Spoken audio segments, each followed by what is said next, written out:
খিনিও আলোচনা কৰিলোঁ। শিৱৰাজ সিং চৌহান ডাঙৰীয়াই আমাক মই সাক্ষাৎ কৰিলোঁ। তেওঁ নতুনকৈ 4 লাখ প্ৰধানমন্ত্ৰী আৱাস যোজনাৰ ঘৰ মঞ্জুৰি দিলে, প্ৰায় 5,000 কোটি টকা। আৰু চাহ বাগিচাৰ মজদুৰসকলক আমি যিটো ইলেকশ্যনত কমিট কৰিছিলোঁ যে আমি মাটিও দিম আৰু আৱাস যোজনাৰ ঘৰো দিম, তাৰ ক্ষেত্ৰতো তেখেতে মোক চাহ বাগিচাৰ শ্ৰমিকসকলৰ বাবে 2 লাখ অতিৰিক্তকৈ ঘৰ দিয়াৰ প্ৰতিশ্ৰুতি দিলে। আমাৰ পাৱাৰ মিনিষ্টাৰৰ লগতো কেইটামান ইস্যু আছিলে আমাৰ পাৱাৰক লৈ পেলাই, তাৰ বিষয়েও আজি মই খাট্ৰা ডাঙৰীয়াক সাক্ষাৎ কৰিলোঁ। আৰু গধূলি কিৰণ ৰিজিজু ডাঙৰীয়াকো মই সাক্ষাৎ কৰিম। অহাকালি মই এটা দিনৰ কাৰণে মই আহমেদাবাদ যাম। গুজৰাট চৰকাৰৰ লগত কেইটামান তেওঁলোকৰ ভাল ভাল কামৰ কেইটামান প্ৰেজেণ্টেশ্যন ল'ম আৰু আলোচনা কৰিম, আৰু পৰহি ৰাতিপুৱা গুৱাহাটীলৈকে উভতি যাম। স্যাৰ, দেখা পোৱা গৈছে যে বানপানীৰ যিটো বিষয়ে যথেষ্ট প্ৰব্লেমকাৰী আছিলে, গতিকে আপুনি যিটো কথা ইতিমধ্যে ক'লে ঘৰ দিয়া হৈছে, সেই ঘৰটো আপুনি কৈছিলে যে 1000 কোটি টকাৰ প্ৰয়োজন হ'ব, কিন্তু এতিয়া যিহেতু শিৱৰাজ সিং চৌহান ডাঙৰীয়াৰ এইখিনি ঘৰ বানপানীৰ লগত সম্পৰ্ক নাই। এইটো যিটো সাধাৰণ আমি আৱাস যোজনাৰ ঘৰ দি থাকোঁ, এইখিনি দুখীয়া দৰিদ্ৰ মানুহৰ কাৰণে। কিন্তু বানপানীৰ যিটো ক্ষতি বা ঘৰ পুনৰ সংস্থাপন, এই পুঁজিখিনি গৃহ মন্ত্ৰালয়ৰ পৰা আহিব, আৰু সেই ক্ষেত্ৰত অমিত শ্বাহ ডাঙৰীয়াই আমাক পৰ্যাপ্ত পুঁজি যিমানখিনি মোক লাগিব সেইখিনি দিয়াৰ তেখেতে প্ৰতিশ্ৰুতি দিছে। গাডকাৰী ডাঙৰীয়াক 2-3টা পইণ্টত আমি কথা পাতিলোঁ। যেনেকুৱা বানপানীত ৰাস্তাখিনি বেয়া হৈছে, সেইখিনি ভাল কৰিব লাগিব। ক'ৰবাত আমাৰ ৰাষ্ট্ৰীয় ঘাইপথবোৰ মথাউৰিৰ দৰে হৈছে। যেনেকৈ এবাৰ শিৱসাগৰতে পানীটো ওলাই যোৱাত দেৰি হৈছে কাৰণ ডাঙৰ হাইৱে, কালভাৰ্টৰ প্ৰয়োজন আছে। গতিকে আমি কৈছোঁ যে অলপ কালভাৰ্ট বনাব লাগিব জেগাই জেগাই। তাৰপিছত তেখেতৰ লগত কাজিৰঙাৰ এলিভেটেড কৰিডৰ, টানেলৰ টেণ্ডাৰ ওলাব খুব সম্ভৱ সোমবাৰ বা মঙলবাৰে বিশ্বনাথ আৰু গহপুৰ আৰু গোলাঘাটৰ। আমাৰ এয়াৰপৰ্টৰ পৰা এটা এলিভেটেড কৰিডৰৰ কথা চলি আছে। মৰিগাঁও দৰঙৰ মাজত দলঙৰ কথা চলি আছে। বিশ্বনাথৰ তেজপুৰৰ পৰা বাইহাটা চাৰিআলি 4 লেন হ'ল, কিন্তু গহপুৰৰ পৰা ডিব্ৰুগড়লৈকেও 4 লেন হ'ব লাগে। তাৰ বিষয়ে আলোচনা হ'ল। কেইবাটাও নতুন প্ৰকল্পৰ বিষয়ে তেখেতৰ লগত আলোচনা হৈছে। আমি শিলিগুৰি শিলচৰ বুলি এটা খুব হাই স্পীড কৰিডৰৰ পৰিকল্পনা কৰি আছোঁ। এতিয়ালৈকে শিলচৰৰ পৰা বৰাপানীলৈকে হৈছে, বৰাপানীৰ পৰা শিলিগুৰিলৈকে হ'ব লাগিব, গুৱাহাটীৰ মাজেৰে বাইহাটা চাৰিআলি দি। তাৰ বিষয়ে আলোচনা হ'ল। কেইবাটাও প্ৰকল্পত আমি কাম কৰি আছোঁ। সেই গোটেইখিনিৰ বিষয়ে নীতিন গাডকাৰী ডাঙৰীয়াৰ লগত আলাপ আলোচনা হ'ল। দিল্লীত থকা সময়তে অসম মেঘালয় সীমান্তত অসম মেঘালয়ৰ যিখিনি অসমৰ পৰা গেছ চালক বিভাগত এটা ঘটনা মই ৰিপিটেডলি হৈ থকা দেখা গৈছে। কনৰাড চাংমাৰ লগত মই ফোনত কথা পাতিছোঁ, আৰু অতুল বৰা ডাঙৰীয়াক আমি দায়িত্ব দিছিলোঁ। সমস্যাৰ সমাধান হৈছে, কিন্তু এটা কথা আমি অস্বীকাৰ কৰিব নোৱাৰোঁ যে মেঘালয়ত একাংশ মানুহ আছে যোনে অসমৰ পৰ্যটকসকল তালৈকে যোৱাত বহুত বেছি ভাল নাপায়। আৰু পেট্ৰিচিয়া মুখিমৰ দৰে যিসকল ইণ্টেলেকচুৱেল বুলি ক'ব লাগিব, যে কি অসমত মানুহে যথেষ্ট আদৰ সন্মান কৰে, তেওঁলোকেই অসমৰ পৰ্যটকৰ বিৰুদ্ধে লিখালিখি কৰে আৰু বহুত ক্ষেত্ৰত মানুহক ইনচাইটো কৰে। কিন্তু তাৰ বিপৰীতে আৰু এচাম মানুহ আছে যোনে অসমীয়া মানুহক ভাল পায়, অসমীয়া মানুহক আদৰি লয়। গতিকে এই ক্ষেত্ৰত মই ভাবোঁ এটা ফ্ৰিকশ্যন। মেঘালয়তে 2 ধৰণৰ মানুহ আছে, পেট্ৰিচিয়া মুখিমৰ কথা ক'লোঁ, আৰু আনফালে অসমক ভাল পোৱাও বহুত মানুহ আছে। গতিকে এটা কণ্ট্ৰাডিকশ্যন আছে। তাৰ কাৰণে মাজে মাজে সংঘাত চলি থাকে। শ্বিলং আমাৰ অসমতে আছিল, ৰাজধানী আছিল, আমাৰ মানুহে শ্বিলঙত গৈ ভাল পায়। কিন্তু মই ভাবোঁ যে লাহে লাহে আমি পৰ্যটকৰ কাৰণে ডিফু, হাফলং, উমৰাংচু, এই ধৰণৰ অসমৰ যিবিলাক বহুত ধুনীয়া জেগা, এই স্থানবিলাকো আমি ডেভেলপ কৰিব লাগে। আৰু আমাৰ যিসকলে পৰ্যটন খণ্ডত কাম কৰে, তেওঁলোকে আমাৰ অসমৰ পৰ্যটন ক্ষেত্ৰখন আগবঢ়াই নিয়াৰ প্ৰচেষ্টা কৰিব লাগে।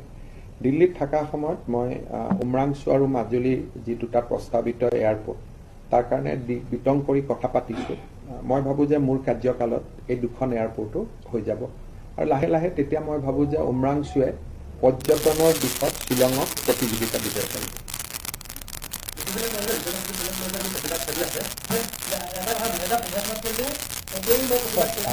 মানুহে বা যিসকলে প্ৰতিবাদ কৰি আছে তেওঁলোকে এইটো কথা বুজি পোৱা নাই যে কাজিৰঙাত বৰ্তমান কোনো ইক' চেঞ্চিটিভ নায়েই। ইক' চেঞ্চিটিভ জোন বনাবৰ কাৰণে ভাৰত চৰকাৰে আমাক অনুৰোধ কৰিছে যে আপোনালোকে এটা আমাক ইক' চেঞ্চিটিভ জোন বনাই দিয়ক। সাধাৰণতে মানুহে কাজিৰঙা বুলি ক'লে কহৰাটো বুজে, কিন্তু কাজিৰঙা মানে বিশ্বনাথ, কাজিৰঙা মানে গহপুৰ, কাজিৰঙা মানে প্ৰায় বোকাখাট, কাজিৰঙা মানে কলিয়াবৰ, কাজিৰঙা মানে কাৰ্বি আংলং। চব প্ৰত্যেকটোৰ পৰা আপোনাৰ কিলোমিটাৰ বেলেগ বেলেগ হ'ব। য'ত হাতী যায় তাত 20 কিলোমিটাৰো হ'ব পাৰে, য'ত ব্ৰহ্মপুত্ৰ আছে লগত তাত অতিৰিক্তকৈ প্ৰয়োজন নাই। গতিকে এটা ইক' চেঞ্চিটিভ জোন এটা বনোৱা হয় এক্সপাৰ্ট কমিটি। এক্সপাৰ্ট কমিটিয়ে ইক' চেঞ্চিটিভ জোন বনোৱাৰ পিছত আমি তাক ভাৰত চৰকাৰক পঠাওঁ। ভাৰত চৰকাৰে ডেৰাডুনৰ ৱাইল্ড লাইফ ইনষ্টিটিউটত পঠায়। তাৰ পিছত নেশ্যনেল ৱাইল্ড লাইফ বৰ্ডত বহি ভাৰতৰ বিখ্যাত প্ৰকৃতিবিদসকলে ESZ মঞ্জুৰি কৰে। অসমত 4টা-5টা ইক' চেঞ্চিটিভ জোন এতিয়ালৈকে হৈছে, যাৰ ভিতৰত একেবাৰে লেটেষ্ট দ্বীপৰ বিলটো হৈছে। গতিকে ইয়াতে ইক' চেঞ্চিটিভ জোন কমাই দিব। ইক' চেঞ্চিটিভ জোন বৰ্তমান নায়েই কাজিৰঙা। গতিকে যিবিলাক মানুহে তথ্য নাজানে, অলাগতিয়াল বিতৰ্ক কৰে, আৰু অলাগতিয়াল বিতৰ্ক কৰি বিষয়বিলাক সাধাৰণ মানুহবিলাকক তেওঁলোকে ভয়াত্মক কৰি তোলে। এইবিলাক যেতিয়া কথা কয়, ওচৰৰ পাজৰৰ মানুহবিলাকে ভয় খায় যে 10 কিলোমিটাৰ হ'ব, আমাৰ কি হ'ব। গতিকে মই ভাবোঁ যে বিষয়টোৰ ওপৰত নজনাকৈ, যেতিয়া মই কিবা এটা কথা কৈছোঁ যে আমি ইয়াত ইক' চেঞ্চিটিভ জোন বনাম, মই ক'ত কৈছোঁ? বোকাখাটত। কাৰণ বোকাখাটৰ ফালে 1 কিলোমিটাৰতকৈ বেছি নালাগে, তাত নগৰ হৈ গ'ল। কিন্তু যদি কাৰ্বি আলঙৰ ফালে চাই, তাত যিহেতু হাতী যায়, তাত 10 কিলোমিটাৰ লাগিব পাৰে। মোৰ উত্তৰটো আছিল বোকাখাটত, যে ESZ হ'লে আপোনালোকৰ 1 কিলোমিটাৰ। কাৰণ বোকাখাটৰ ফালেতো আপুনি ESZ বনাব নোৱাৰে। গতিকে কিবা এটা কথা ক'লেই মানুহে, হিমন্ত বিশ্ব শৰ্মাই কৈছে লগে লগে ৰিয়েকশ্যন দি দিওঁ। এই যিটো প্ৰৱণতা, এই প্ৰৱণতাটোৱে তেওঁলোকক বেছিকৈ ক্ষতি কৰে লাষ্টত। এতিয়া মানুহৰ মিছামিছি খং উঠাই লৈছে। কিন্তু কাজিৰঙাখনক ৰক্ষা কোনে কৰি আছে? কাজিৰঙাখনটো কংগ্ৰেছে শেষেই কৰি দিছিল। য'ত গড়েই থাকিব দিয়া নাছিলে, গড় নোহোৱাকৈ কাজিৰঙা থাকিব পাৰে নেকি? আজি গৌৰৱ গগৈয়ে মনত ভাবিব লাগে যে তেওঁৰ যদি দেউতাক আৰু 5 বছৰ মুখ্যমন্ত্ৰী হৈ থাকিলেহেঁতেন, অসমত এটাও গড় নাথাকিলেহেঁতেন। আৰু গড় নাথাকিলে কাজিৰঙাত ইক' চেঞ্চিটিভ জোনৰ প্ৰয়োজনীয়তা ক'ত আছিলে? ইক' চেঞ্চিটিভ জোন কিয় লাগে? গড়টিৰ কাৰণেহে লাগে। গড় আৰু হাতীয়ে যদি নাথাকে, ইক' চেঞ্চিটিভ জোন ক'ৰ পৰা থাকিব? গতিকে মই ভাবোঁ যে কংগ্ৰেছে ৰাইজক ক্ষমা খোজাৰ প্ৰয়োজন, যে আমি কাজিৰঙা ৰক্ষা কৰিব পৰা নাছিলোঁ, বিজেপিয়ে আজি কাজিৰঙাখন ৰক্ষা কৰিছে। আৰু ESZ যেতিয়া আমি নটিফাই কৰিম, তাত ড্ৰাফ্ট নটিফিকেশ্যন ওলাব, মানুহে প্ৰতিবাদ কৰিব পাৰিব, মানুহে কমপ্লেইন দিব পাৰিব, তাৰ এটা সম্পূৰ্ণ প্ৰক্ৰিয়া আছে। ESZ এটা মুখ্যমন্ত্ৰীয়ে বনাব নোৱাৰে নহয়, তাত বনাব, ড্ৰাফ্ট ওলাব, ক্লেইমছ অবজেকশ্যন হ'ব, প্ৰায় 60 ডেইজৰ ক্লেইমছ এণ্ড অবজেকশ্যন হয়। গতিকে একো নজনাকৈ বা নুবুজাকৈ যেতিয়া মানুহে এনেকুৱা কথা কৈ থাকে, তেতিয়া মই ভাবোঁ মানুহৰ নিজৰে গুৰুত্ব নিজে নিজে কমি যায়। দেখা গৈছে বিল আছিল না, এজন যুৱকক শিৱসাগৰত মৃত্যুক লৈ এটা ৰহস্যজনক বুলি চব এটা আমি মেজিষ্ট্ৰেট ইনকুইছোঁ, আৰু গুৱাহাটীৰ পৰা আজি ফৰেনচিকৰ বিষয়া আৰু আমাৰ IGP এগৰাকীও গৈছে, আৰু শিৱসাগৰ SPয়ে নিজে বিষয়টো তদন্ত কৰি আছে। গতিকে পুলিচৰ তদন্তৰ সময়ত মই একো ক'ব খোজা নাই, কিন্তু আমি নিশ্চিতভাৱে তদন্ত কৰিম, আৰু যদি হত্যা হয় স্বাভাৱিকভাৱে একশ্যন হ'ব। গতিকে কিন্তু এই মুহূৰ্তত ঘটনাটো কি বুলি ক'লে মোৰ ক'ব দিগদাৰ। SPয়ে বিষয়টোৰ সম্পৰ্কত বেছি ভালকৈ ক'ব পাৰিব। বানপানীক লৈ এটা প্ৰশ্ন, যিহেতু এইবাৰ বানপানীটো অসমৰ পৰা আনএক্সপেক্টেড আছিলে, কাৰণ আগতে এনেকুৱা বানপানী হোৱা নাছিলে। গতিকে টেকনিকেলি চোৱা হৈছে নেকি যে কিহৰ কাৰণে? কাৰণ বহুতে বিভিন্ন ধৰণৰ প্ৰশ্ন কৰিছে। অসমত বানপানী সদায় হয়, এইবাৰ আৰু বানপানী হোৱাৰ পিছত তাৰ ওপৰত এতিয়া নেপালত আজি বানপানী হৈছে। এতিয়া এইটোতো ক্ৰিমিনেল একশ্যন নহয় যে তাত এটা CBI ইনকুৱাৰী হ'ব। গতিকে সাধাৰণভাৱে আমাৰ যিসকল পণ্ডিত, তেওঁলোকে কৈছে যে ম্যানমাৰ, নাগালেণ্ড আৰু অসমত একেলগে বৰষুণ দিছিলে, আৰু তাৰ কাৰণে বান পৰিস্থিতি সৃষ্টি হৈছিলে। সেইটো হ'ল তাৎক্ষণিক এটা প্ৰতিক্ৰিয়া বা তাৎক্ষণিক এটা বৌদ্ধিক অভিব্যক্তি। এতিয়া আমাৰ ইউনিভাৰ্চিটি ল'ৰা ছোৱালীবিলাকে বা আমাৰ পণ্ডিতসকলে বা প্ৰফেচাৰসকলে বা যিসকল জিঅ'লজিষ্ট বা যিসকলে বতৰ বিজ্ঞানৰ, তেওঁলোকে এতিয়া ষ্টাডি কৰিব, আৰু তেওঁলোকে চৰকাৰক ক'ব যে বানপানীটো কিয় হৈছে। এতিয়া আমি ৰাজনীতি কৰা মানুহবিলাকে যদি ক'ব যাওঁ বানপানী কিয় হৈছে, পঢ়ি থৈছোঁ পলিটিকেল চায়েন্স, আৰু আমি ক'ম বানপানী কিয় হৈছে, দুটাটো নিমিলিব। গতিকে তাৎক্ষণিক যিখিনি আমাক প্ৰতিবেদন দিছে, যে মেট্ৰলজিকেল বা যিটো ইয়াৰ লগত জড়িত বতৰ বিজ্ঞান, তেওঁলোকে কৈছে যে ম্যানমাৰ, নাগালেণ্ড আৰু অসমত একেলগে পানী হোৱাৰ কাৰণে দিখৌ নদী উফন্দিলে ভাঙিলে এইটো হ'ল তাৎক্ষণিক এটা ৰিয়েকশ্যন কিন্তু তাৎক্ষণিক ঘটনাটোৰ পিছফালে আৰু কিবা আছে নেকি এইটো কোনে জানিব এইটো জানিব যিসকলে এই বিষয়ত অধ্যয়ন কৰে চৰ্চা কৰে গতিকে বানপানী হোৱাৰ পিছত এতিয়া একাডেমিচিয়ানসকলে তাত যাব চাব তেওঁলোকে এটা সাইন্টিফিক প্ৰতিবেদন দিব যে এইটো কাৰণে বানপানীটো হৈছিল আপোনালোকে ইয়াৰ ভৱিষ্যতে এইখিনি কাম আপোনালোকে কৰক যাতে আৰু বানপানী নহয় এইটো এটা প্ৰক্ৰিয়া সো এই প্ৰক্ৰিয়াটো যেতিয়ালৈকে সম্পূৰ্ণ নহয় তেতিয়ালৈকে ইয়াৰ একেবাৰে একাডেমিক অৰ যিটো একেবাৰে তথ্যপূৰ্ণ যে কিয় বানপানী হৈছে এইটো ক'বৰ কাৰণে দিগদাৰ কিন্তু প্ৰাৰম্ভিক হিচাপত আমি ক'ব পাৰোঁ যে প্ৰায় 500% বেছি মায়ানমাৰ নাগালেণ্ড অসমত সিদিনাখন বৰষুণ হৈছিল এইটো হ'ল এটা ইমিডিয়েট ইনফৰমেশ্যন এতিয়া এই বানপানীৰ যিটো ৰিহেবিলিটেশ্যন প্ৰচেছ সেই প্ৰচেছটো কেতিয়া ভালকৈ আমাৰ শিক্ষকসকলে শিৱসাগৰ চৰাইদেউৰ শিক্ষকসকলে এটা চেঞ্চাছ কৰি আছে এতিয়ালৈকে 48,000 মানুহক তেওঁলোকে পৰিয়ালৰ ঘৰত গ'ল চেঞ্চাছ কৰি আছে মই সময় দিছিলোঁ যে 31 আগষ্টত প্ৰথম চেঞ্চাছটো শেষ হ'ব লাগে হয়তো 2-3 হ'ব পাৰে কম হ'ব পাৰে তাৰ পিছত সেই চেঞ্চাছটোৰ কাৰোবাৰ আপত্তি থাকিব আপত্তি থকাখিনিক বেলেগ এটা বেটছৰ শিক্ষকসকলে আকৌ যাবগৈ ছেপ্টেম্বৰ মাহৰ ভিতৰত আমাৰ এখন তালিকা আহিব যিখন 2টা প্ৰকাৰৰ শিক্ষকসকলে প্ৰস্তুত কৰি ওলোৱা তালিকা তাৰ পিছত যদি কোনোবা মানুহে কয় যে নহয় মোৰ এতিয়াও আপত্তি আছে তেতিয়া আমি আৰু তদন্ত কৰিব পঠাম সো এই 3টা স্তৰত জড়িত হোৱাৰ পিছত মই ভাবোঁ যে পূজাৰ আগে আগে আমাৰ হাতত লিষ্টখন পৰিব আৰু তাৰ পিছত আমি তেতিয়ালৈকে মই দিল্লীৰ পৰা পইচাখিনি পাই যাম ৰাজনৈতিক প্ৰশ্ন দেখা পাব যে বানপানীৰ সমান্তৰালভাৱে আচলতে ইতিমধ্যে অখিল যোৱাকালি এক প্ৰতিবাদ আৰম্ভ হৈছে শিৱসাগৰত চব অখিল গগৈ আৰু প্ৰতিবাদ এইবিলাক তেওঁ কৰিয়ে থাকে তেওঁ জীয়াই থকাৰ সেইটোৱে তেওঁৰ ভিটামিন যদি তেওঁ প্ৰথমবাৰ প্ৰতিবাদ কৰিলেহেঁতেন তাৰ কিবা মই ৰিয়েকশ্যন দিম কিন্তু তেওঁতো কৰিয়ে থাকে যেতিয়া আৰু এজন মানুহ চিৰিয়েল এই কামটো কৰিয়ে থাকে তাত আৰু ৰিয়েকশ্যন নাথাকে যেতিয়া প্ৰথম দিনা কোনোবাই কিবা এটা কৰে তাত ৰিয়েকশ্যন দি ভাল লাগে দ্বিতীয় দিনা কৰি ভাল লাগে তৃতীয় দিনা ৰিয়েকশ্যন দি ভাল লাগে তেওঁতো কৰি থাকে গতিকে ৰাতি তেওঁ ভিডিঅ'বিলাক চাব লাগে মনটো ভাল লাগিব ভাবোঁ যে গৌৰৱৰ কথা অসমৰ মানুহে পাহৰিলে আৰু নগাঁও যিহেতু উপনিৰ্বাচনৰ কথা আহি আছে সেইটো ক্ষেত্ৰত নগাঁও উপনিৰ্বাচনত আপোনালোকে জানে যে জনগাঁথনিটো আমাৰ নহয় গতিকে আমি এইটো পাৰ্টি আমি ইলেকশ্যন উঠিব লাগিব ইলেকশ্যন উঠিলে আমি জিকিবৰ কাৰণে আমি খেলিব লাগিব কিন্তু নগাঁও ইলেকশ্যনটো আমাৰ নহয় আমাৰ কথা হ'ল আমাৰ 4টা সমষ্টিত আমি বিধানসভাত জিকিছিলোঁ সেই 4টাত এইবাৰো জিকিব লাগে আৰু বাকী কেইটাত আমি 2 লাখ ভোটত হাৰিছোঁ চামুগুৰিত আমি 1 লাখ ভোটত হাৰিছোঁ ধিঙত আমি 1 লাখ ভোটত হাৰিছোঁ লাহৰীঘাটত আমি কিজানি 2 লাখ মান ভোটত হাৰিছোঁ UDF আৰু কংগ্ৰেছৰ মাজত 1-1.5 লাখ বিজেপিৰ লগত যদি মিলাই আমি এটা চিটত 1.5 লাখ 2 লাখ ভোটত হাৰিছোঁ গতিকে আমি পলিটিকেল পাৰ্টি গতিকে ইলেকশ্যনত আমি কণ্টেষ্ট কৰিব লাগিব আমাৰ ভোটখিনি আমি বচাই ৰাখিব লাগিব কিন্তু মই ভাবোঁ যে নগাঁৱৰ চিটটোক লৈ পেলাই অসমৰ কোনো ৰাজনৈতিক ঘটনা প্ৰবাহ তাত একো নাই কাৰণ এইটো নগাঁও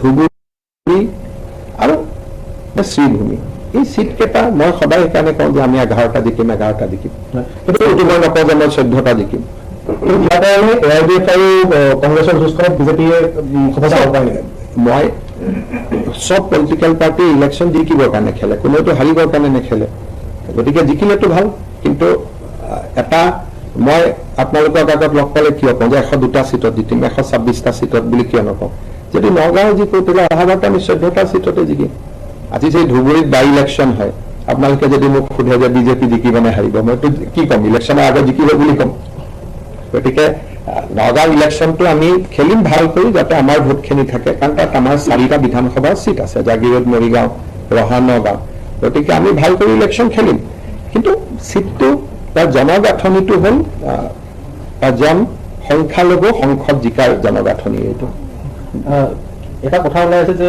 যদি কিবা কাৰণত শিৱামণি বৰাই নগাঁৱৰ পৰা কংগ্ৰেছৰ টিকেট নাপায় বিজেপিলৈ অহাৰ সম্ভাৱনা আছে কি লাভ হ'ব আমাৰ তাত আহি কি লাভ হ'ব আহিলেওতো বেছি হাৰি থাকিব মই ভাবোঁ যে ময়ূৰে ইমান ভাল কাম কৰি আছে এতিয়া আৰু দেৱব্ৰত শইকীয়াৰ চৰ্চা কৰি লাভ নাই মই আপোনালোকক ডেট দিছোঁ 2030 যোৱাবাৰ গতিকে ডেটে হৈ থাকিব ইয়াত আগত হোৱাৰ কথা নাই গতিকে চব ডেটে হ'ব ডিলিমিটেশ্যন হ'লে চিট বাঢ়িব আমাক মানুহ লাগিব গতিকে চব সময়তে গৈ থাকিব। কিন্তু আমি 2031 ইলেকশ্যনৰো প্ৰস্তুতি আমাৰ আৰম্ভ হৈছে, 29 ইলেকশ্যনৰো প্ৰস্তুতি আৰম্ভ হৈছে। সেইকাৰণে আমি বাই ইলেকশ্যনত ৰখি থকা নাই, আমি তাতকৈ আগতেই চাই আছো। আৰু সেইকাৰণে ডেফিনেটলি কোনোবা মানুহ আহি থাকিব বিজেপিলৈকে। আৰু এই মুহূৰ্তত অহা যোৱাৰ পৰিৱেশ নাই। এতিয়া পিয়ৰলি ডেভেলপমেণ্টৰ কাম কৰাৰ সময়। এতিয়া বেছিকৈ ৰাজনীতিৰ কথা কৈ থাকিলেও মানুহে বেয়া পায়। গতিকে এইকেইটা দিন মই যিমান পাৰোঁ ডেভেলপমেণ্টৰ কামখিনি আগুৱাই ল'ব লাগে। দাদা আমি অলপ পলম হ'লো, আপুনি বহুত মন্ত্ৰীৰ লগত মই একেবাৰে কৈ দিছোঁ, এজনৰ পৰা টেপটো লৈ ল'ব। নেশ্যনেল প্ৰব্লেম যে হোৱাৰ কথা আছিল, নেশ্যনেল প্ৰব্লেম নহ'লে কি হ'ব? মইতো কৈছোঁ নেশ্যনেল সমাধানৰ হ'ব লাগে। মই কৈছোঁ যে এইটো নেশ্যনেল সমাধান ডিক্লেয়াৰ কৰক, নেশ্যনেল প্ৰব্লেম ডিক্লেয়াৰ কৰিলে কি হ'ব? আপোনাক ক'লে যে আপোনাৰ কেঞ্চাৰ হৈছে, মই ডাক্তৰে ডিক্লেয়াৰ কৰিলে যে তোমাৰ কেঞ্চাৰ হ'ব, কিন্তু কিয় নাই? সেইটো কোনো লাভ নাই। আমাক লাগে যে কিয়টো দিয়ক। গতিকে আমি IIT, ডাঙৰ শিক্ষানুষ্ঠান, উৰুকি এইবিলাকক আমি লিখিম যে আপোনালোকে এই হঠাৎ হোৱা বানপানীটো কিয় হ'ল আৰু তাৰ এটা আমাক সমাধান দিয়ক। সমস্যা বুলিতো চবেই জানে যে বানপানীটো এটা সমস্যা, আৰু সমস্যা ৰাষ্ট্ৰীয়, ষ্টেট, এনেকুৱা জিলা, আঞ্চলিক মইতো ক'তো শুনা নাই। যিমান অৰ্গেনাইজমেণ্ট ৰিপৰ্ট আহিছে তাতে দেখা গৈছে সবেই কৈছে মানৱ সৃষ্ট বানপানী। এতিয়া কোনে কৈছে মই নাজানো। মই কোনো আজিলৈকে এই মুহূৰ্তলৈকে কোনো ইউনিভাৰ্চিটিৰ প্ৰফেচাৰ বা কোনোবা ইনষ্টিটিউটে তেনেকুৱা কোৱা মই শুনা নাই। যিমান আমাক খবৰ দিছে যে 500% বেছি বৰষুণ হোৱাৰ কাৰণে বানপানী। এতিয়া বৰষুণটো যদি মানৱে সৃষ্টি কৰিব পাৰে মইতো নাজানো। নাগালেণ্ড, ম্যানমাৰ, শিৱসাগৰত একেলগে ভীষণ বৰষুণ, আৰু এতিয়া যোন মানুহে সৃষ্টি কৰিব পাৰিছে তাকতো প্ৰণাম কৰিব লাগিব যে এনেকুৱা মানুহ ক'ত পালে। এইটোতো নাই। আমাৰ ইমান ঋষি মুনিসকলেও ইমান দাবী কৰা নাছিল যে ইমান বৰষুণ মই আনি দিছো বুলি। আমাৰতো দিল্লীততো ড্ৰেইন ওলাই বৰষুণ আনিবৰ কাৰণে চেষ্টা কৰিছে, অহা নাই। গতিকে এইটো কেনেকে হ'ব পাৰে মানৱ সৃষ্ট? মইতো ৰিপৰ্টৰ নাম কওক, মই সুধিম তেওঁলোকক।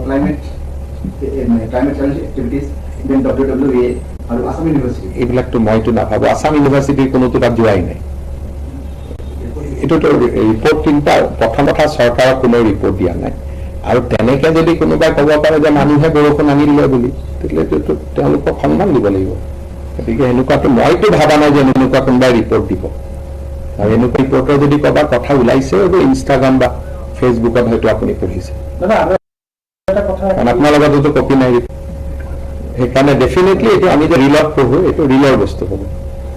অসমক ড্ৰাগছ মুক্ত কৰাৰ কাৰণে যোৱা 100 দিনত কিমান আমি কেইদিনমান আগতে আপোনালোকক ডিটেইলছ তথ্য দিছোৱেই। আৰু যোৱা 1 মাহত যথেষ্ট ড্ৰাগ ধৰিছে। বিশেষকৈ গুৱাহাটীতে আমি এটা কনচাইনমেণ্ট ধৰিছো প্ৰায় 80 কোটি টকাৰ, যিটো পাঞ্জাৱত যোৱাৰ কাৰণে ৰেডি হৈ আছিলে, পাঞ্জাৱত যোৱাৰ কাৰণে। গতিকে মোৰ সদায় মই টুইটত দিয়ে থাকো, প্ৰতিদিনে আমি ড্ৰাগছ ধৰি আছো। কিন্তু এইটো বহুত ডাঙৰ এটা মিনাঞ্জ হয়, কাৰণ মই সিদিনাখন গুৱাহাটীতো কৈ আছিলো 10 জনে মিলি ইমান পকেটত লৈ ল'লেই 10 কোটি টকা ওলাই গ'ল।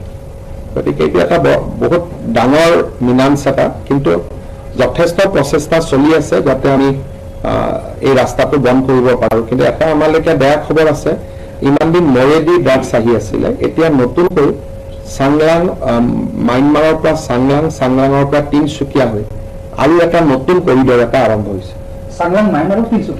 ম্যানমাৰৰ পৰা যিটো অৰুণাচল আৰু ম্যানমাৰ সীমান্ত, আগতে ড্ৰাগছ আহিছিল মিজোৰাম ম্যানমাৰ, মিজোৰাম মণিপুৰ, কিন্তু মিজোৰাম ম্যানমাৰ, মণিপুৰ ম্যানমাৰ।